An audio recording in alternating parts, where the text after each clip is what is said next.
Seorang raja memutar-mutar bola api di tangannya untuk mengusir para hewan buas ini agar bisa segera pergi dari desa dan kembali ke dalam hutan, di mana seharusnya mereka tinggal. Namun sayang, sang raja terpisah dari pasukan kerajaannya, sehingga membuat dirinya tersesat ke dalam hutan itu. Yang ternyata sangatlah indah dengan berbagai binatang yang hidup di dalam sana. Sang raja kemudian melihat seekor kancil yang sedang dikejar oleh seekor harimau putih, lalu segera mencabut anak panahnya dan bergegas mengejar untuk mencari posisi yang lebih baik untuk membidikkan anak panahnya. Melihat kancil mungil ini yang telah terpojok di ujung sungai, sang raja segera menarik anak panahnya lalu bersiap untuk melepaskan tembakan apabila harimau putih tersebut mulai menyerang. Namun ternyata dirinya salah mengira. Setelah melihat kancil ini yang kemudian mendatangi harimau tersebut dan mulai bermain dengan harimau itu. Sementara dua orang pendeta kemudian datang dan menyadari kehadiran raja mereka di hutan ini, lalu segera membungkuk memberikan hormat, lalu menjelaskan ke sang raja kalau harimau itu sebenarnya sangatlah jinak, bahkan mereka memerintahkan harimau itu untuk segera mendekat dan menyapa raja mereka. Sang raja bertanya tempat apakah ini? Pendeta ini menjawab kalau ini adalah tempat pertapaan seorang guru rishi dan mereka berdua adalah murid-murid dari beliau. Sang raja kemudian berkeliling hutan dan menyadari kalau manusia ternyata bisa hidup dengan damai di dalam hutan bersama dengan hewan-hewan buas yang selama ini dianggap menakutkan oleh para warganya.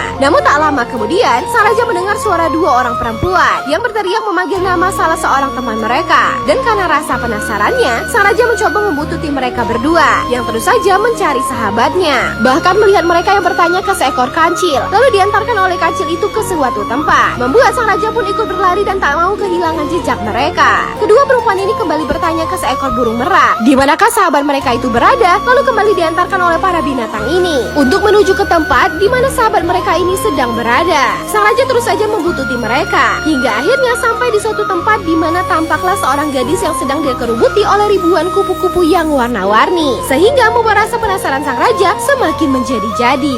Jangan lupa berikan komentar untuk menyaksikan part selanjutnya.